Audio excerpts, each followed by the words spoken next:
안녕하십니까. 오늘 정통 교부 시대의 교회사, 니케아 이후의 교회사입니다. 네 번째 시간, 세 번째 시간이죠. 세 번째 강의 시간, 니케아 공예와 니케아 콘스탄티노플 공예에 대해서 살핍니다. 첫 번째 니케아 공예입니다. 주후 325년에 시작된데요. 니케아 공의회가 열린 배경은 그 당대 로마 제국 황제였던 콘스탄티누스 대제의 종교 정책과 연결되어 있습니다. 콘스탄티누스 대제는 그 당대 로마 제국 내에 기독교 안에 교리적 갈등을 해소하고 사회 통합을 위해서 이 회의를 열게 됩니다. 정통교부 시대의 역사에 있어서 아리우스 논쟁으로 불리는 이 삼위일체론에 대한 니케아 종교회의의 발생 원인은 오리겐입니다.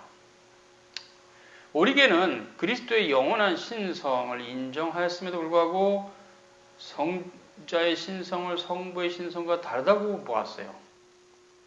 그래서 이제 종속설이죠. 오리겐은 신학의 모호함이 있었는데 그게 이제 후대에 이단으로 갈 수 있는 여지가 된 것입니다.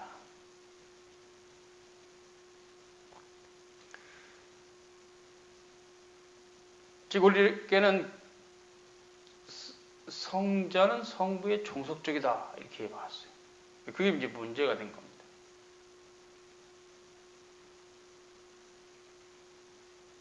그래서 그의 영향을 잘못 받은 사람이 이제 아리우스죠. AD 250년에서 336년간 사셨는데 이 아리우스는 알렉산드리아 교회의 영향보다 안디옥 교회의 영향을 많이 받았습니다.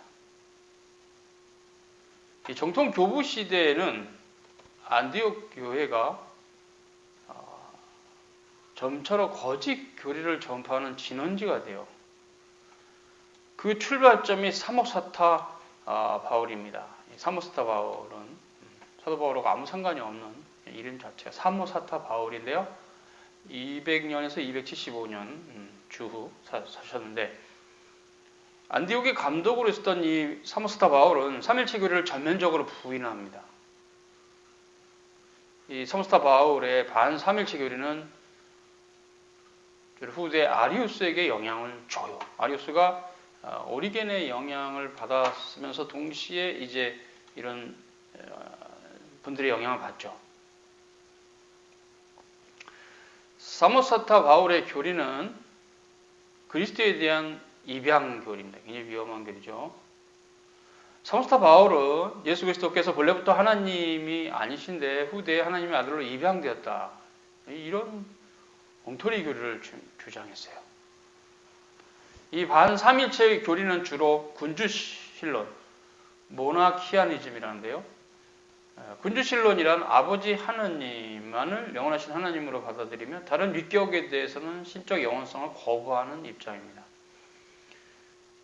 결국 이러한 사모사타 바울의 교리와 오리겐의 또 애매한 신학적 입장이 결합돼서 아리우스가 결국 이단의 교리로 가요. 그 당시에 로마의 그 황제와 좀 친분이 있었는데 아리우스가 그런 것이 본인의 거짓 교리가 정통으로 확인되는 것을 원했던 것인지 어떤 목적들이 다들 황제는 황제대로 또 아리우스는 아리우스대로 각자 동상이몽이 된 건지 모르지만 결론적으로 이 공예가 열리는 여러 배경 가운데는 황제의 그런 의도, 기독교를 하나로 통합하고자 하는 의도, 또 아리우스의 어떤 의도도 있을 수 있죠. 자신의 거짓 교리를 정통교리로 바꾸려고 하는 건지 어쩌고 이런 것 때문에 니케아 종교회의가 열리게 됩니다. 니케아는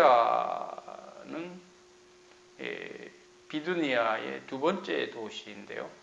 승리라는 뜻입니다. 니케아 지방은 니코메디아에 있는 로마 황제 별장으로부터 20마일 떨어진 지방인데요. 로마 제국으로부터 신속하게 바다와 육지를 통해서 접근할 수 있는 교통이 이루어지죠. 주 325년 로마 황제 콘스탄티누스 대제는 그가 제위한 지 20년 되던 해에 로마 제국 내 각 교회 감독들에게 서신을 보내서 공의회에 참석할 것을 요청합니다. 그리고 이 공의회에 참석하는 모든 교부들에게 체류비와 귀환비를 제공하겠다. 국고로 지원하는 형태로 해서 하게 됩니다. 그래서 313명 정도의 로마란다 정도의 교부들이 감독들이 참여를 합니다. 이는 로마 제국 전역의 감독의 6분의 1도 안 되는 규모였다 그래요. 로마 제국 전체 감독은 적어도 1,800명 정도 있었다.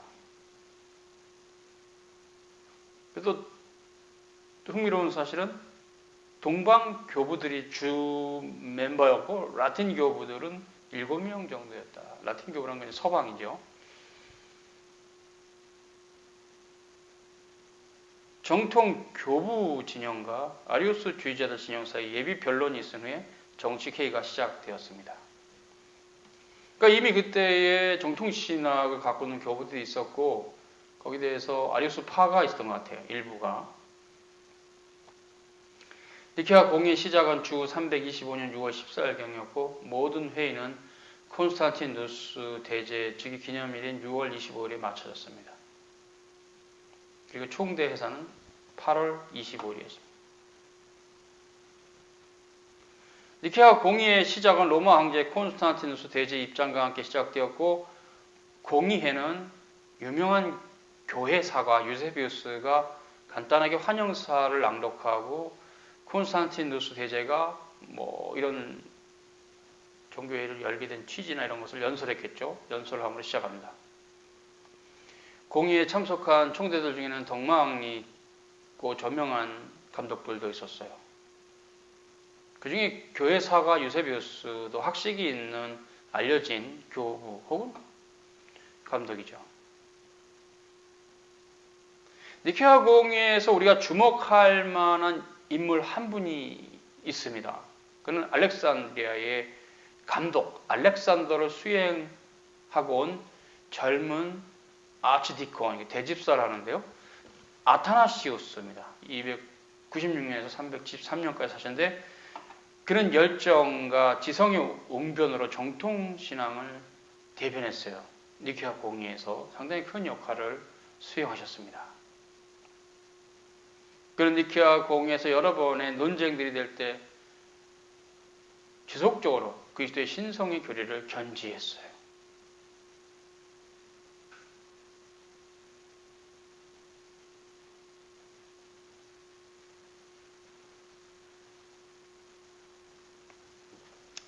이제 이런 형태 가운데 계속 있었을 때 교회사가 유세비우스가 약간의 이 논쟁들이 답이 안 나오니까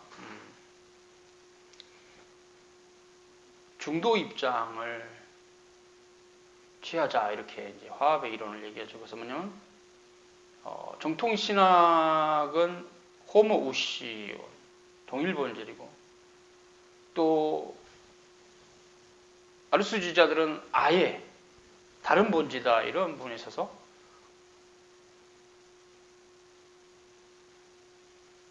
호모 우시 호모이 우시오스 이게 이제 유사 본질인데요. 동일 본질이라는 것은 너무 극단적이니까 유사 본질로 하자 이렇게 해가지고 이걸로 정리하자 이렇게 나갔어요. 아주 더 애매하게 되죠. 로마 황제 콘스탄티누스 대제도 이렇게 해서 그냥 마무리 짓자 했어요. 그러나 정통신앙을 추구하는 교부들은 반대합니다. 그거 결국 다른 본질과 같은 거다. 좀 강하게 어필하면 말장난하지 말라는 거죠. 동일 본질이 성경적이다. 이렇게 해서 이 싸움이 계속됩니다.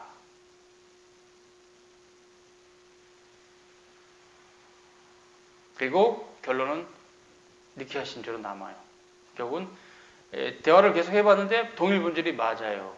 유사 본질은 아리스주의자들 좀 이렇게 챙겨주는 형태로 하는 거였어요. 그러나 결국 특히 니케아 공의에 큰 역할을 하셨던 아타나시우스 교부가 굉장히 논리적이고 분명하게 진리를 개진하고 그 회의에서 입을 막아버렸죠. 반대파들이. 더 이상 할 말이 없게 됐어요.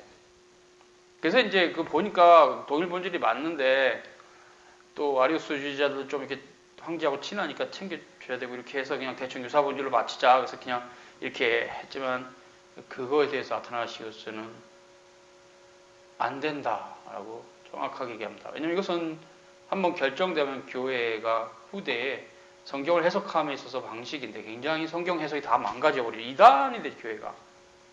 그러므로 아타나시우스와 함께하는 또 많은 교부들이 그냥 가야 된다. 동일 본질이 맞다. 그게 성경적이다. 그래서 그 부분에 있어서는 말을 할 수가 없어요.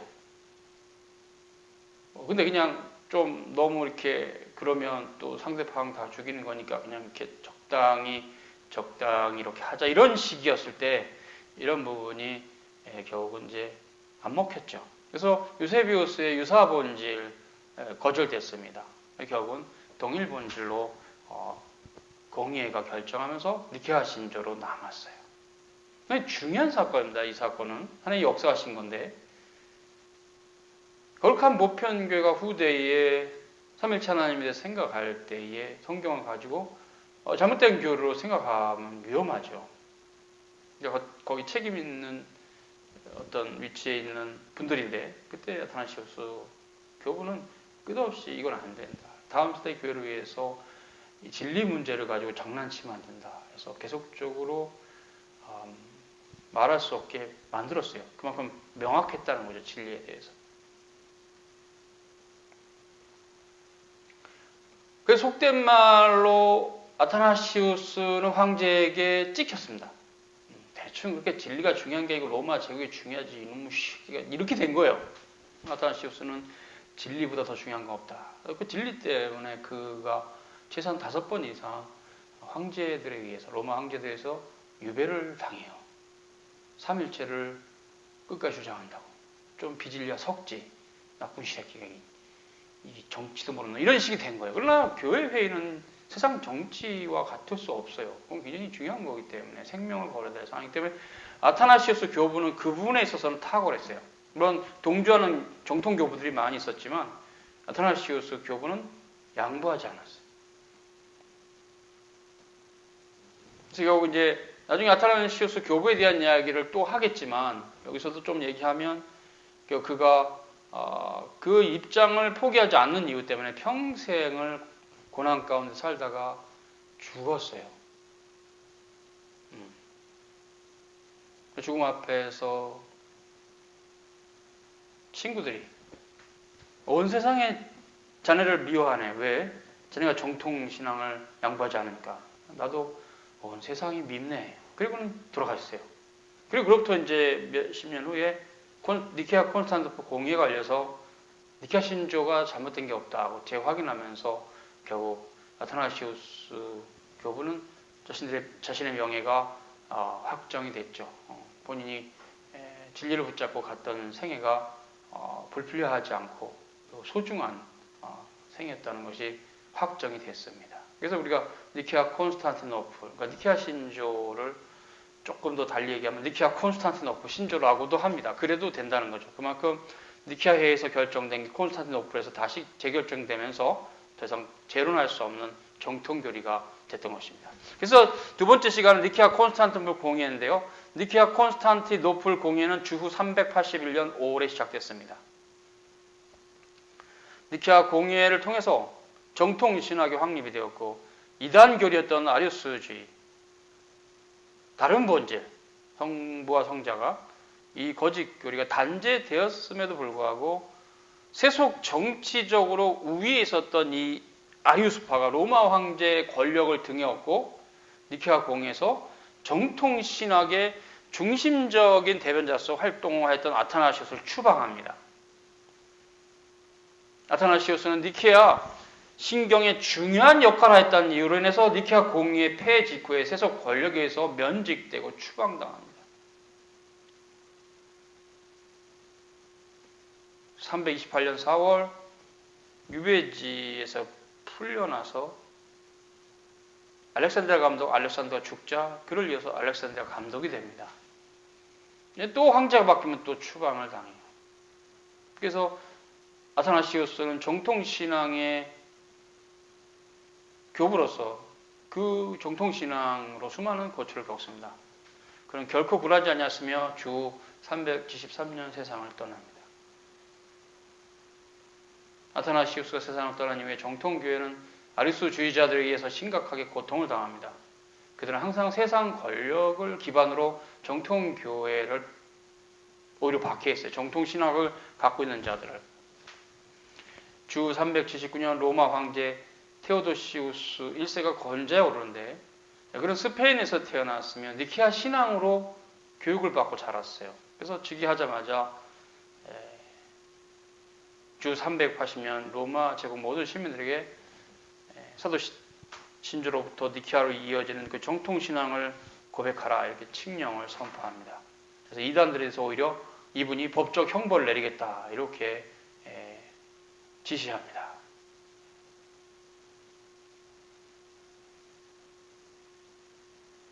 그래서 콘스탄티노플에도 아리우스주의자가 그 당시 감독을 했었는데 데모필로스라고 그 사람을 끌어내리고 나치안주스 그레고리를 총대 감독으로 세웁니다. 나치안주스 그레고리는 굉장히 유명하신 분이죠. 정통신학에 있어서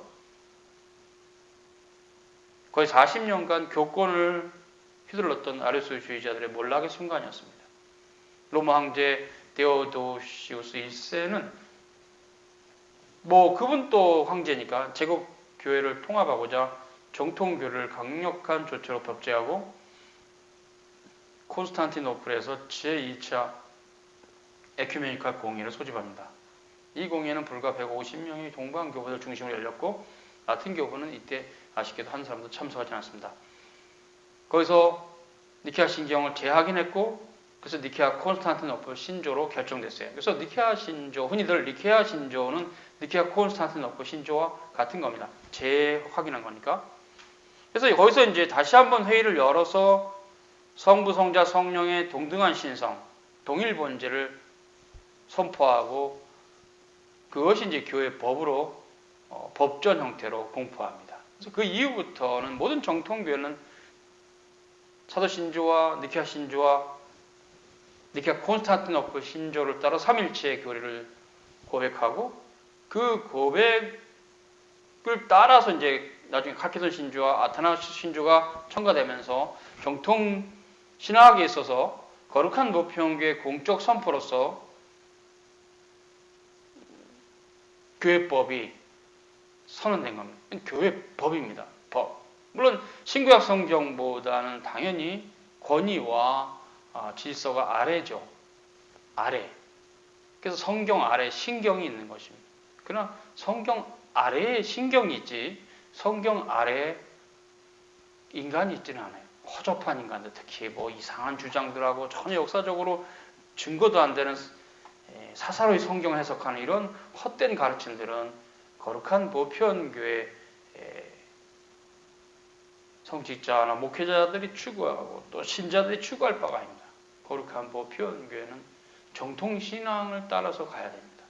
그런 부분에 있어서 찾고 또 사고하고 또 그렇게 해서 올바른 교리를 따라 성경을 읽고 학습하고 또 가르치고 배우고 이렇게 해야 됩니다. 그래서 여기까지 역사를 봐도 니케아와 니케아 콘스탄티노플 종교회는 놀라운 하나님의 역사였고 사도 신조 이후에 성경 다음에 권위가 있는 신경으로서 삼일체론을 잘 정리했습니다.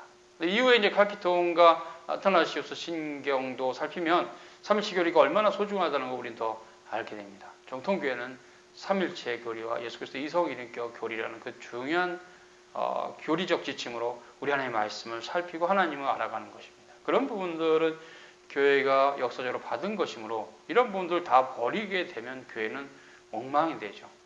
그래서 성경 밑에 신경이 있다. 한두 사람이 흔들 수 있는 것이 아니다. 그래서 우리는 존중해야 됩니다. 그래서 그 신경 아래에 성경 해석하는 성직자가 있어야 되는 것이 맞고 그렇지 않으면 이단이죠. 누구든지 가르친 자건 배우는 자건 이런 교리를 거부하면 이단이 되는 겁니다. 수고하셨습니다.